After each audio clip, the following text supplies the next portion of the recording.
Hello, good afternoon. This is Kent Kruger, the Biological Channel. And the title of this episode, which will be just one of several about Alex Jones, the Village Idiot. And before I begin, thankfully, I can tell I'm going to have another camera error because I've got some breakthrough light messing with my autofocus. Right there, you can see it on the screen. This is actually my take two. How do I overcome that without actually moving the camera right now? Now I'm going to keep going until it forces it to shut off. There's a couple of things you need to know before I begin telling you what you don't know, because unlike you, I've known Alex Jones. Actually, I'd already recorded. I know that's going to stay on the screen. It's right there. It's messing up my, what can I do to cover that up? I know, I can put my Jew hat over it. Yeah, there we go. That'll stop that crap. Good improvisation. Let's see if it works here. All I gotta do is cover up that one infrared ranger that's getting bombarded. And nope, it wants to just totally mess with me. But you know what I can do? I can rotate that bitch out of the problem. In this world, it's really all about improvisation, problem solving. And if you're not one of those kind of people, you're going to end up, pumping gas and making minimum wage and flipping burgers and working the fryer later. If you can't figure out what's going on with electronics, you're a fucking retard. And you're at the mercy of the retards.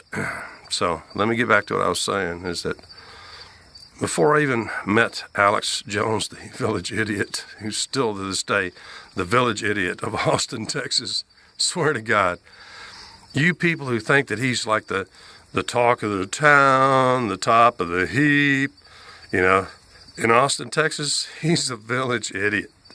The only people in Austin, Texas that revere and worship Alex Jones are the people that are regular patients at Austin State Mental Hospital, which is actually where his mother and father first came to live, just a couple blocks down the street, I think on 44th and down from Guadalupe, when they came down from the Dallas area. So I think I've already said it, but I should mention that Alex Jones and I started on Austin Access TV the same year. I'd already making, because one day, I was going over and checking out, because they have two different videos. One of them is just for anybody to walk in, anytime, just unscheduled and so on. It was, that's what their whole thing. It was even at the George Washington Carver. Even this whole thing was so pro-minority, pro-gay, pro-liberal, anti, Alex Jones, or, people like me. It was all put in East Austin, where it's, for one thing, that was a decision between the city and, which is, until recently, always had extremely, always all liberal. And I don't like liberals anymore. I'm a complete independent. I can't stand you Trump-tards. I'll get to that later.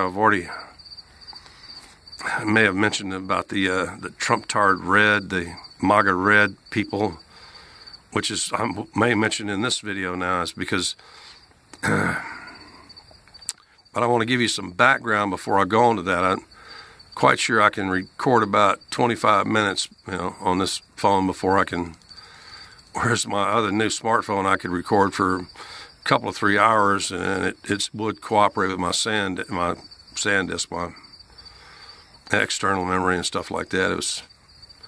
And it just slipped out of my pocket, lost forever, because cab drivers don't return shit. And you think they're going to sell that thing? you can't operate that thing without my fingerprint. And I used only one finger in like 8 different directions so I could open from any. And it's double encrypted. And actually, those retards probably think that they probably can get like $10 out of some retard who doesn't know that once you bust past that fingerprint, the whole phone bricks up. So I'd already shot my first video before I even met the Jonas Salk Sanity. That's a good one. The Vaccination Against Sanity. Alex Jones. When the great John Wright, hey John, hope you're doing okay, and stuff like that. I know I haven't seen you in a long time.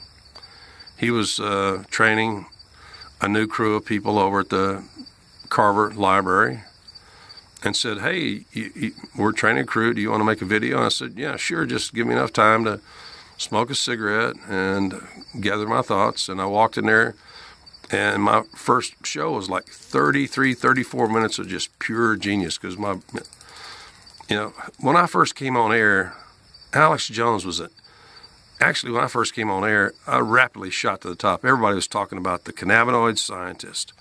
What a brilliant, enlightening educator and teacher, and really understands and so on. And then shortly thereafter, because I'll probably go into 2 or 3 or 4 stories about Alex Jones, because unlike you, I actually know that fat rat bastard who the other day assaulted it by 2 minutes and 55 seconds, had already assaulted Marco Rubio, who's a tiny little man, because Alex Jones to me is a tiny. Alex Jones comes up to about here on me, okay, and weighs more than me. He used to weigh 340 pounds. This is how tall Alex Jones is, right here. Are you seeing me? This is how tall Alex Jones is. Rubio, he's down here, okay? But I want to tell you, and I need to preface this thing correctly so that when you see them in sequence on television on my channel, that you see that I'm not really leaving out anything, that I am totally coherent today. I know sometimes I'm totally babbling drunk up here. It's because I've been out and done, 10, 20 kilometers on concrete, which is just murder for an old football player and warrior and soldier like me. I can't say soldier except for the fact that, that when you get hired by the federal government to go kill people, you're a soldier, okay? But as soon as I got over to the main studio and started, there was Alex, he'd be there with his little gay buddy, Mike Hansen, who, just like him, had come from families that were in the top 10% and could just give them. Actually, Mike was actually building homes and doing it, but he had clearly inherited that business of home renovations and building. I know he didn't get started just on his own. There's no way, Mike. I know better than that. And you were just so. And since Mike was only probably 5'7", and Alex was a nice, beefy 5'10", 170, he was just so gay for Alex. He's giving Alex money forever. I won't have time for this, and I want to tell you the Mike Hansen story. I'm probably going to have to put it off to the next one, but I want to tell you some of the setups of where Alex Jones got his starts and where he fucked up, etc., in just this one single episode.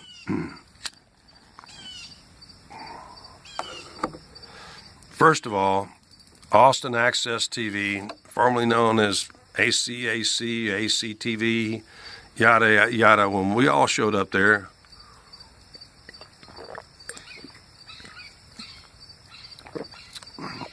it was being run by a woman who was probably, most likely, lesbian.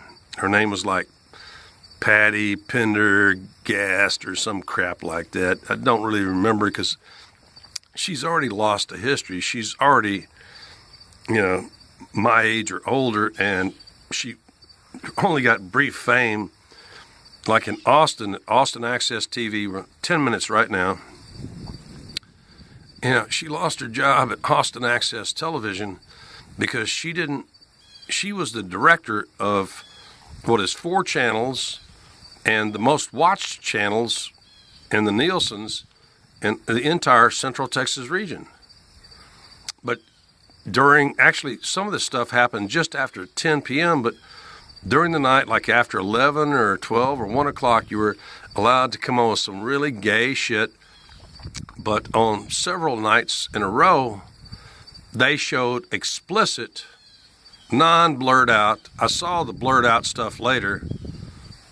They showed just pure, straight up gay porn with a little shading, a little, but you could clearly, like see like a guy down on his knees schlonging some other guy's dong and shit like that. And she like fought it like, oh, we should have the right to do this too. And no, you don't, And then after that came in Mr. Villarreal, or as we used to say, Villarreal, who later, Alex was, he's true, but he was not really I was one of the first people to start realizing that Mr. Villarreal was strictly there for the money and what he could get out of it, the city, the Time Warner job and stuff. And later on, thanks to Alex and the entire, the real board of directors there are the producers, the people like me who get producers cards, and we come and sit and vote and talk about this stuff, and we have the power to investigate. And they proved that Mr. Villarreal had stolen over $300,000 worth of cameras and other things during his tenure as the very well-paid director of 4 channels that were mandated by law when the city of Austin gave Time Warner complete, monopoly over the cable system in Austin, Texas. That's the kind of shit that was happening when I first met Alex Jones. Now I'm going to take a minute here because it's almost at 13 minutes. I'm going to tell you about one of the first times I came into the studio to be on another program or something else, and other than the ones that were being shot at Carver and so on, I'd been invited to do a live show, and I come in there and I'm wearing a silk shirt and a beautiful leather jacket, and I weigh 194 pounds because I'd been rear-ended by a drunk and shit like that. And Alex Jones had already gone from 170 to about 190. Him and his buddy Mike Hansen had done what they continue to do for like forever.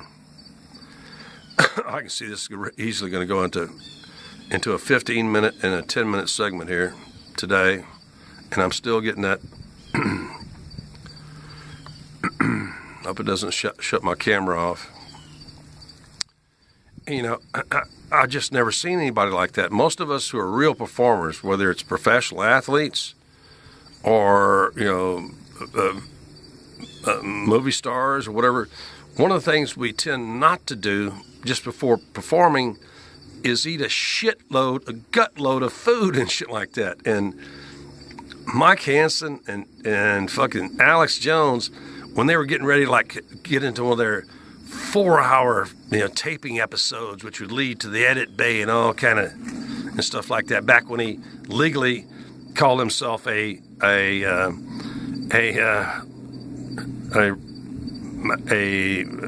what do you call it, investigative reporter, before he had to legally classify himself as an entertainer to avoid all these lawsuits. But both between there, and I'll get to it on the next one, KJFK, he would just gorge before, which just destroys your brain before filming. He would just gorge and drink, and even while he was on radio he would just eat nonstop. Food companies, restaurants would bring him food for free just to have their names mentioned, and he would just endlessly eat and gorge until he got up from 170 to 340 pounds in only 10 years. Part 2 coming up.